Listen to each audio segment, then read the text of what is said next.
অধিবেশনটি চলছে। এই অধিবেশনে নতুন স্পিকার হিসেবে আপনি দায়িত্ব নিয়েছেন, আপনাকে অভিনন্দন।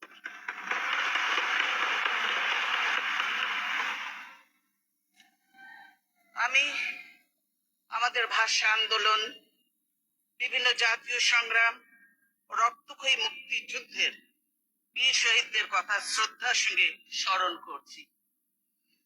বাংলাদেশের রাষ্ট্রের স্থপতি, এদেশের বীর জনগণ ও জাতীয় ইতিহাসের শ্রেষ্ঠ সন্তান মুক্তিযোদ্ধাদের প্রতি গভীর কৃতজ্ঞতা জানাচ্ছি। শেরে বাংলা একে ফজলুল হক, হোসেন সঈদ সোহরাওয়ার্দী ও মরহুম শেখ মুজিবুর রহমান সহ জাতীয় নেতৃবৃন্দের প্রতি শ্রদ্ধা নিবেদন করছি।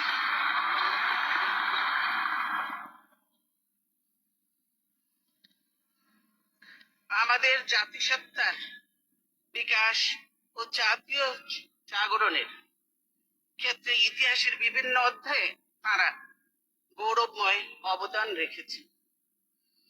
আমরা কাউকে খাটো করে দেখতে চাই না, সকলকে তার প্রাপ্য সম্মান দিতে চাই। প্রত্যেকের সাফল্য ও ব্যর্থতা মূল্যায়নের ভার ছেড়ে দিতে চাই ইতিহাসের ওপর।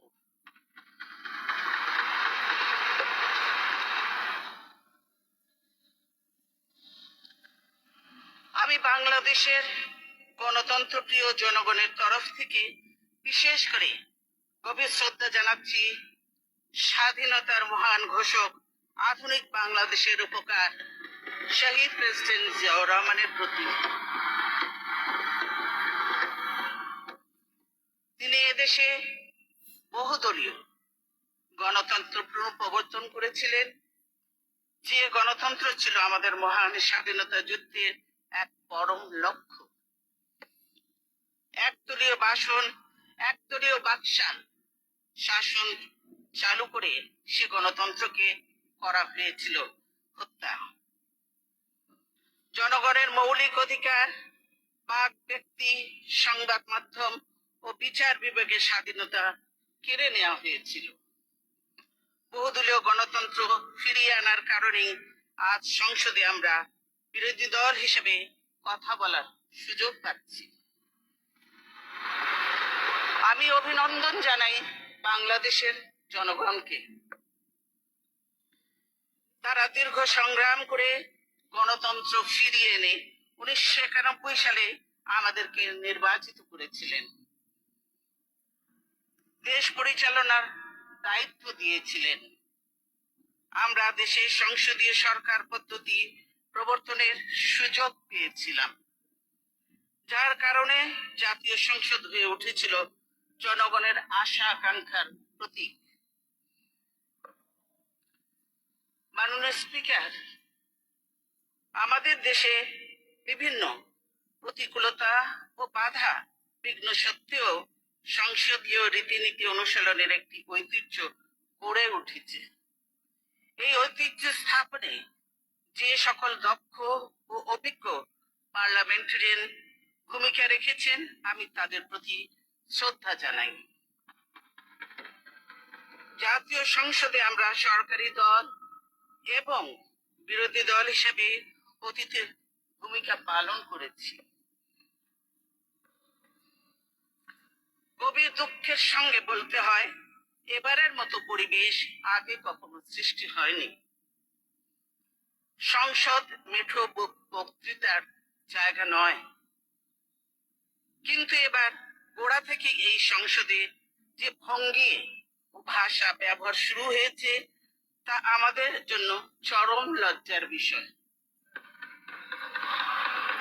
সরকারি দলের দায়িত্বশীল সদস্যরা, মন্ত্রীবর্গ, এমনকি সংসদ নেতা পর্যন্ত বিরোধী দল ও আমাদের জাতীয় নেতৃবৃন্দ সম্পর্কে কুরুচিপূর্ণ ভাষায় যেসব নোংরা ইঙ্গিত করে আসছেন, তাতে রুচিশীল মানুষ মর্মাহত।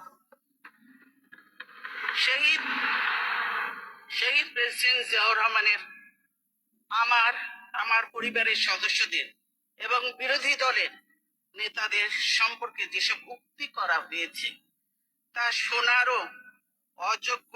এ ধরনের বক্তব্য শুনে আমরা বস্তু নই। এসব কুৎসিত বক্তব্যের জবাব দেওয়া আমার রুচিবোধ ও পারিবারিক শিক্ষার বিরোধী। সে কারণেই আমরা এবারের এই সংসদ কার্যক্রমে অংশ নিতে বিব্রত ও লজ্জাবোধ করি।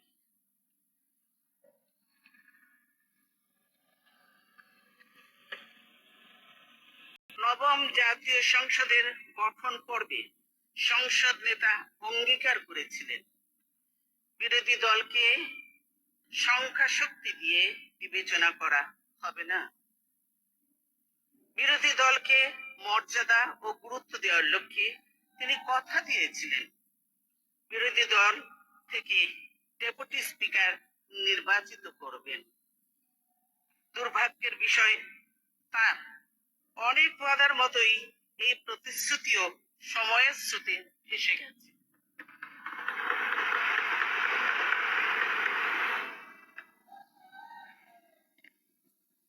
জাতীয় সংসদের ভেতরে এবং বাইরে বিরোধী দলের সঙ্গে গত 4.5 বছরে কি আচরণ করা হয়েছে তা এদেশের ইতিহাসের এক কালো অধ্যায় হয়ে থাকবে। এসব কারণে বিগত বাজেট অধিবেশনগুলোতে আমরা অংশগ্রহণ না করলেও জনগণের প্রতি দায়িত্ববোধ থেকে আমরা প্রতিবারই সংসদের বাইরে আমাদের বাজেট ভাবনা উপস্থাপন করেছি, যা মিডিয়া ও সুধী মহলে সমাদৃত হয়েছে। জাতীয় অর্থনীতি সম্পর্কে দেশবাসী আমাদের অবস্থান জানতে পেরেছে।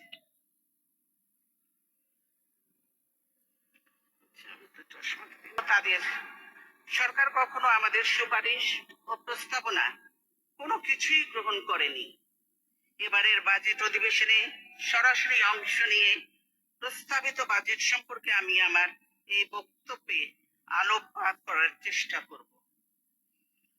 আমরা আমার আজকের বক্তব্যের প্রথম পর্বে রাষ্ট্রীয়, রাজনৈতিক, সামাজিক তথা জাতীয় জীবনে বিরাজমান পরিস্থিতি এবং দ্বিতীয় পর্বে প্রস্তাবিত বাজেট সম্পর্কে কথা বলবো।